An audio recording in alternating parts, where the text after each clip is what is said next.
ये तूफान चलते हैं तो मालूम पड़ता है कि मजबूती कितनी है।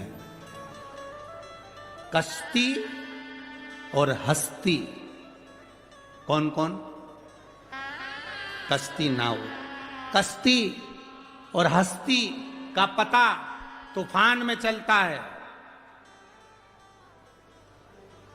कश्ती और हस्ती का पता तूफान में चलता है। जब कोरोना जैसी बीमारी आई, बहुत बड़ा रोग चारों तरफ घर्षित होने लगा, कई कई शहर की ऐसी ऐसी हस्तियां थीं, ऐसी ऐसी हस्तियां थीं जिन्होंने अपने खजाने खोल दिए और भूखों को भोजन कराया, प्यासों को पानी पिलाया, किसी को दवाई, किसी को गोली, किसी को ऑक्सीजन देते रहे। और कई कई शहर की ऐसी ऐसी हस्तियां थीं, बोल दूं, गले लगाकर पड़े रहे, पड़े रहे, पड़े रहे, ना दान कर पाए ना पुण्य कर पाए, आखिरी में उनको ही कोरोना हो गया। कश्ती और हस्ती का पता तूफान में चलता है। तूफान ज्यादा चल रहा है, कश्ती और हस्ती कितनी मजबूत है देखना पड़ेगा। आपका धन, आपकी संपदा, आपकी चक्री। हमने एक बार कथा में कहा था, हमारे दरवाजे पर भिखारी भीख मांगने के लिए आता है, तो भिखारी भीख मांगने नहीं आता, हमको ज्ञान देने आता है। भिखारी हमारे दरवाजे से रोटी मांगता है, भिखारी हमारे दरवाजे से भीख मांगता है और हमारे दरवाजे के सामने आराम से बैठकर खाता है। और सेठ टिफिन रखा है, पत्नी फोन करके बोल रही है, आज मैंने भोजन अच्छा बनाया है, खा लेना। 11 बजे का टिफिन भेजा, 11:30, 12, 12:30, 1, 1:30, 2 कमाने में ऐसा लगा रहा कि 2-2:30 बजे रोटी खा रहा है। जिस रोटी के लिए तू इतनी मेहनत कर रहा है, वो रोटी तू टाइम पे नहीं खा पा रहा, तुझसे तो अच्छा भिखारी जो 10 घर से मांगता है पर भोजन भी टाइम पे करता है। भिखारी कभी लेट अबेर भोजन नहीं करता, टाइम पे। और जरूरी है कि भिखारी केवल वही होगा जो दरवाजे पर मांग रहा।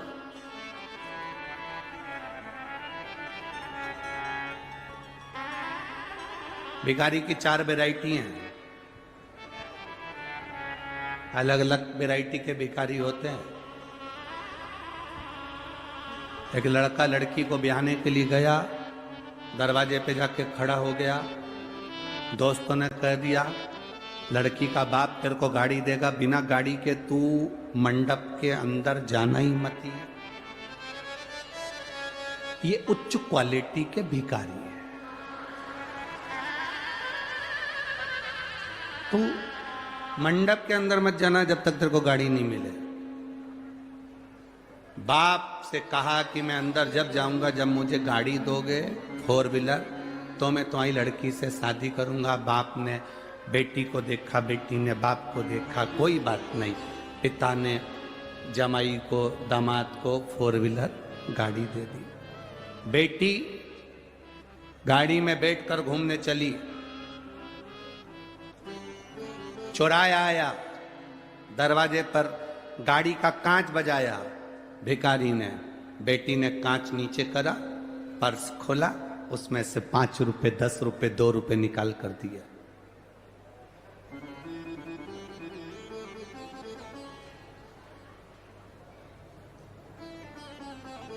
पति ने कहा दरवाजा मत खोल, कांच मत खोल, बाहर भिखारी है, वो कुछ मांगेगा। बेटी ने कहा मुझ में मेरे बाप के संस्कार हैं, उसने भी एक भिखारी को गाड़ी दी थी, तो क्या मैं भिखारी को नहीं दे सकता? मुझ में मेरे बाप के संस्कार हैं, अपने दरवाजे पर आए हुए भिखारी को मेरे बाप ने खाली नहीं भेजा था, तो मैं भी अपने दरवाजे पर आए हुए भिखारी को कैसे खाली भेज सकती हूँ? ये पिता के संस्कार कैसे भूल सकती? भिखारी की वैरायटी है अलग अलग, सारी वैरायटियां बताएंगे तो दूसरे दिन तुम कथा में नहीं आओगे।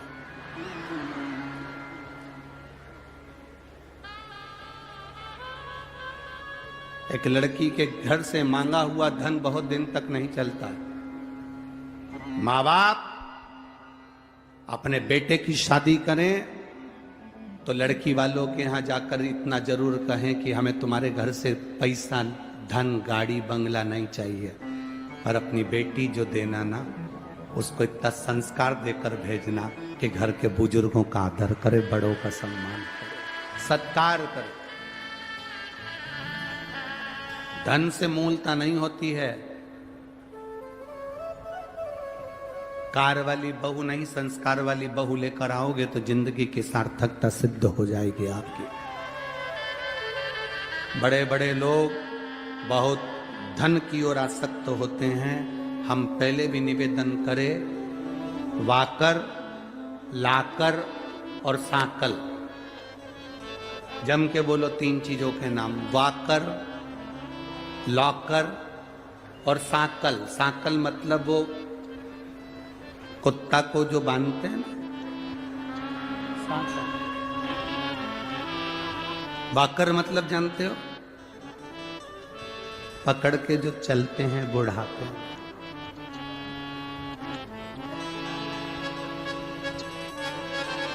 अभी अभी हम कोसी मथुरा में कथा कर रहे थे तो वहां के एक भक्त ने कहा, कोई उनके रिश्तेदार थे अग्रवाल जी के, तो उन्होंने हमसे कहा कि गुरुजी, उनके कोई परिचित थे अग्रवाल जी के, तो उनके रिश्तेदार ने कहा, गुरुजी बुढ़ापा बहुत सुनने के लिए होता है, सही है ना? कितना सुनना पड़ता है? हमने कहा भैया बुढ़ापा ताने सुनने के लिए नहीं होता है, बुढ़ापा कथा सुनने के लिए होता है। बुढ़ापे में ताना सुना नहीं जाता, बुढ़ापे में कथा सुनी जाती है। कभी भी यह ना सोचे कि बुढ़ापा मिला है तो ताने सुनना पड़ेंगे, बुढ़ापा मिला है तो दुनिया के ताने सुनना पड़ेंगे। ना ना, शिव महापुराण की कथा कहती है, जैसे जैसे बुढ़ापा बढ़ते चले जाए, घर से, बहुओं से, बच्चों से थोड़ी आसक्ति कम होते चलना चाहिए और भगवान से प्रेम बढ़ते जाना चाहिए। पर बुढ़ापा जैसे जैसे बढ़ता है, घर में इतना इतना तुम्हारी आसक्ति होती जाती है कि बहू जरा सा भी गुजिये की डिजाइन चेंज कर दे तो तुम तुरंत चंद्र घंटा बन जाती, तुरंत। जरा सी गुलाब जामुन बहू बना रही थी और वो गुलाब जामुन में गुलाब ही नहीं आ पाया, जामुन जामुन रह गई, तो तुम्हारा क्रोध आ जाता। ना ना ना, प्रेम बढ़े तुम्हारा। कोई बात नहीं, आज बिगड़ी है ना, कल सुधरेगी। आज नहीं बना पा रही है ना, कल बनाएगी। पर कभी 4 लोगों में ये मत कहो कि मेरी बहू को कुछ नहीं आता, ये बनाना नहीं जानती, ये नहीं जानती, इसके माँ बाप के यहाँ से ये सीख कर आई है, इसके पिता के घर से ये सीख कर आई है। ना, कभी ऐसा संबोधन मत कहो। बेटी आपकी है, बहू आपकी है, आप बड़े हो, आप समझदार हो। अपना बचपन याद करो कि तुम्हारी सास ने तुमको सिखाया था। आज तुम्हें मौका मिला है कि तुम दूसरे के घर की आई हुई बेटी को अपने संस्कार देकर ढालने का प्रयास करो। ये आपकी जवाबदारी।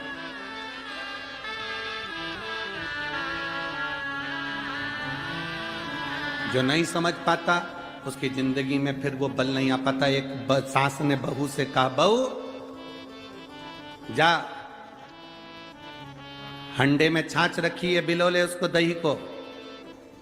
बहू ने छाछ बिलोना प्रारंभ करी, उसमें माखन आ गया। जैसे ही माखन आया तो बहू चिल्ला के जोड़ी, मम्मी आई, माखन आ गया। सास गुस्से में धनधनाती हुई आई, बहू में एक थप्पड़ दिया धर के। कल की आई, ससुर का नाम लेती है। अब बहू को नहीं मालूम था कि मेरे ससुर का नाम माखन है, उसको नहीं मालूम। कल की आई, ससुर का नाम लेती है, आज के बाद नाम लिया तो तेरी जीवान खींच लूंगी।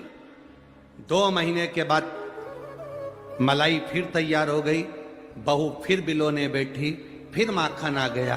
अब की बार चिल्ला के दौड़ी, मम्मी आई, ससुर जी हंडी में आ गया। अब इससे ज्यादा क्या बोल सकती है, क्योंकि ससुर का नाम नहीं लेना उसने। ससुरा हंडी में पड़ा। तो कश्ती और हस्ती का ठिकाना पाना महाराज बहुत विचित्र है। तूफान आता है, हवा चलती है, तब तुम्हारी मजबूती मालूम पड़ती है। दुनिया के लोग तुमको भटकाने का प्रयास करेंगे, दुनिया के लोग तुम्हें मार्ग से हटाने का प्रयास करेंगे, दुनिया के लोग तुम्हें ताना देकर अपशब्द कहकर तुम्हें भगवान के मंदिर से दूर ले जाने का प्रयास करेंगे, तुम्हें हाथ का लोटा पानी का छुड़ाकर तुम्हें दूसरी ओर ले जाने का प्रयास करेंगे, पर आपके हाथ का लोटा, आपके हाथ का जल छूटना नहीं चाहिए। वाकर, लाकर और सांकल, ये तीन पर आज की पूरी जिंदगी चल रही है। बुढ़ापा वाकर से निकल रहा है, जवानी सांकल पकड़ के निकल रही है, और कई लोगों की जिंदगी, माताओं की जिंदगी लॉकर से निकल रही है कि मेरे पास लॉकर में इतना रखा है। हमारा निवेदन है, लॉकर में जो रखा हुआ है वो तुम्हारे काम आएगा कि नहीं आएगा, पर इस हृदय के अंदर अगर श्री शिवाय नमस्तुभ्यम भगवान देवाधिदेव महादेव का नाम तुम्हारे अंदर भरा पड़ा है, तो ये अंत समय तक तुम्हारे काम जरूर आएगा और तुम्हारी जिंदगी सबरेगी। बोले शंकर हम भी तुमको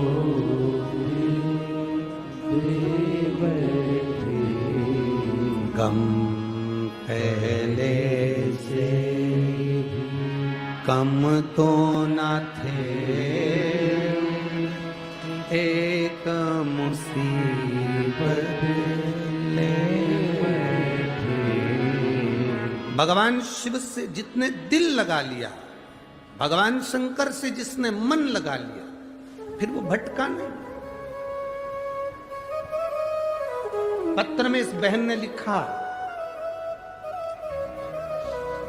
भरोसा नहीं था, विश्वास नहीं था। क्या केवल शिव पुराण सुनने से फल मिल जाता है?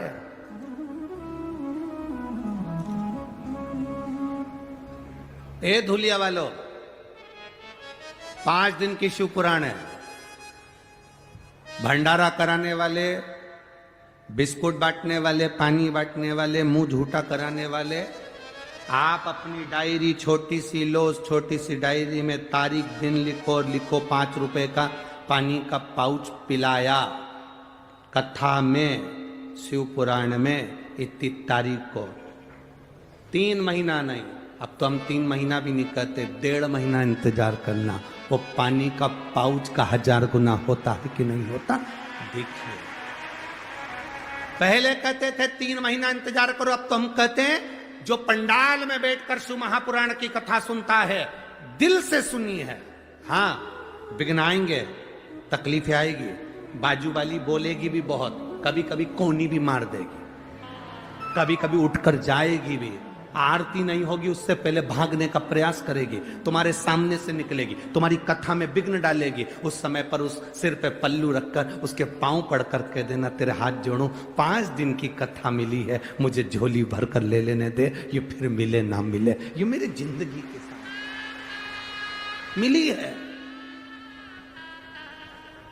जितने श्रवण करने आयो, आस्था चैनल पर जितने सुन रहे हो, फेसबुक यूट्यूब पर जितने सुन रहे हो, अगर विश्वास रखकर, आसन लगाकर, दिल रखकर अगर शिव महापुराण की कथा आप सुन रहे हो, और यहां जहां जगह मिल जाए इस धूलिया नगर के इस पावन प्रांगण में, जहां तुम्हारा मन पड़े वहां बैठकर कथा सुन रहे हो, खाली नहीं जाओगे।